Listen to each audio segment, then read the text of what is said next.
Ji hello, welcome back to another video. Welcome back to video mechanics. स्वागत है आपका नई वीडियो में। इस वीडियो में मैं आपको बताने वाला हूँ सारी की सारी जो नई न्यूज आई है about the Thailand visa free entry for Indians. बहुत ही मजेदार नई न्यूज आई है। अभी आई थिंक 4 नवंबर है आज, तो 4-5 दिन पहले ही आई है। 31 को आई थिंक 30th या 31 ऑफ सितंबर को आई है, सॉरी अक्टूबर को आई है। And from 10th of November 2023 से लेके मई 10 2024 मैंने सारा आप सबके लिए लिखा हुआ है इसमें। और मैं इस वीडियो में आपको यही सारा बताने वाला हूँ कि क्या प्रोसेस है, सारी की सारी क्या डिटेल्स हैं, वो सब मैं आपको बताऊंगा इसमें।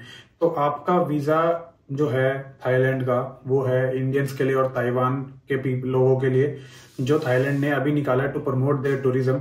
और बहुत ही बढ़िया चीज करी इन्होंने अभी, क्योंकि इनका 4th लार्जेस्ट जो विजिटर बेस है वो है इंडिया से, और मेनली कोलंबिया, मलेशिया, चाइना से लोग बहुत आते हैं थाईलैंड में, बट 4th लार्जेस्ट इंडिया का है। तो ये और प्रमोट करना चाहते हैं, इनको बहुत पैसा मिलता है इंडियन से वहां पे, तो आपको आपने देखा ही होगा और आपने और वीडियोस में भी देखा होगा कितने इंडियंस जाते हैं, कितने व्लॉग्स बनाते हैं, कितने जाके एंजॉय करते हैं, वो सब। पर इस वीडियो में मैं आपको बताता हूँ कि क्या कितनी देर के लिए आप वीजा फ्री जा सकते हो।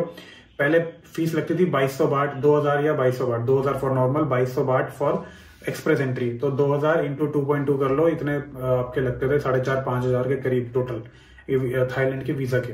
अब वो फ्री हैं, 5000 रुपए आपके बचेंगे। ये वाला जो वीजा वेवर है ये है 30 डेज के लिए। पहले मिलता था 14 डेज के लिए वीजा ऑन अराइवल, ये हो गया है 30 डेज के लिए। अब डायरेक्ट आप एक सिंगल एंट्री के बाद 30 डेज के लिए जा सकते हो वीजा थाईलैंड। तो ये चीज हो गई है मेन।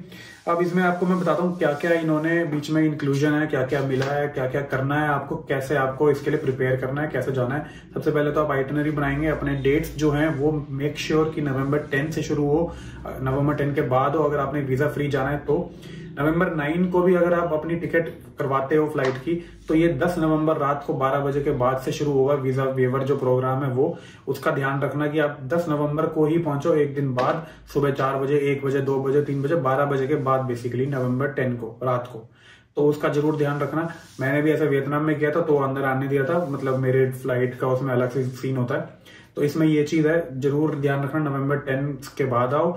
और अपने 30 दिन होने से पहले आप चले जाओ, मतलब 30th डे भी अगर जाओ तो उस दिन आप देश को छोड़ के 30th डे ही निकलो, 31st डे ना हो, क्योंकि पेनल्टी हो जाती है बहुत तगड़ी। उसकी वजह से बहुत अलग अलग चीजें भी होती हैं, जैसे ब्लैकलिस्ट करना, ये वो करना, वो सब।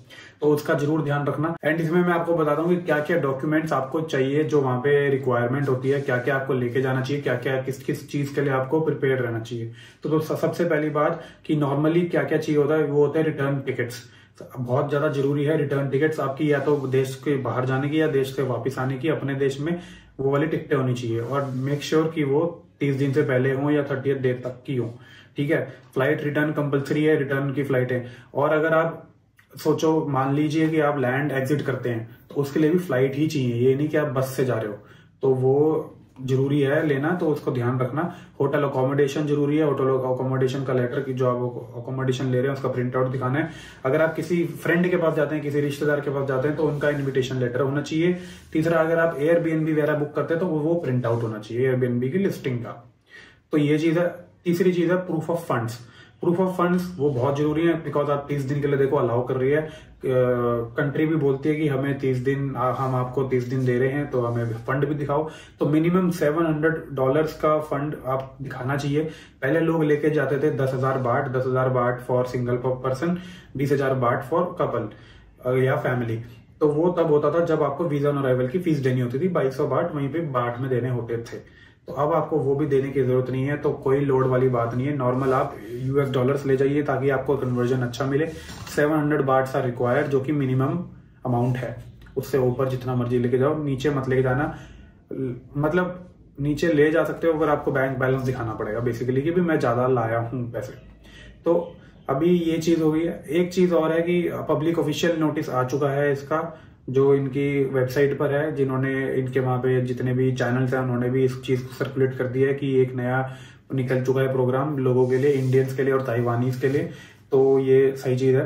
और ये जो सारे डॉक्यूमेंट जितने भी मैंने आपको बताए हैं 3, ये लेके तो जरूर जाने, पर इनका जो चेकिंग होती है वो रेंडमली चेक होते थे अब तक वीजा ऑन अराइवल के प्रोसेस में। ये नहीं है कि सबके सब कुछ चेक हो रहा है।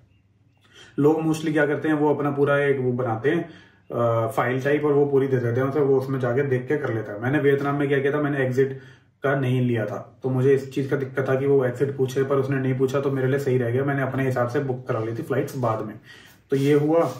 तो जो डॉक्यूमेंट्स हैं वो रेंडमली चेक होते हैं। अब जो ये नई स्कीम आई है, जो जिसमें वीजा वेवर निकला है, उस वाली स्कीम में हो सकता है कि ज्यादा अच्छे से स्ट्रिंजेंट आपकी वो हो, इसमें चेकिंग हो, ज्यादा अभी करें शुरुआत में, उसमें बाद में क्या करें ये नहीं पता, बट अभी शुरुआत में ये हो सकता है कि वो करें, स्ट्रिक्टली चेक करें, तो आप जरूर लेके जाइए डॉक्यूमेंट्स। बाकी medical insurance is not at all compulsory, ये पहले से ही है, इसमें जरूरी नहीं है, कंपनी ये नहीं मांगती है। कुछ कंट्रीज होती हैं जो मांगती हैं कि मेडिकल इंश्योरेंस जरूरी कंपलसरी लेके आओ, बट इसमें नहीं कंपलसरी है। But I would recommend you personally कि आप लो, क्योंकि कुछ भी हादसा हो सकता है किसी के साथ, तो उसके लिए जरूरी है। और वीजा ऑन अराइवल लेटर का, जो वीजा ऑन अराइवल का फॉर्म होता है, वो भी भरने की जरूरत नहीं पड़ेगी, बिकॉज आप इंडिया से आ रहे हैं, आपके लिए फेवर है।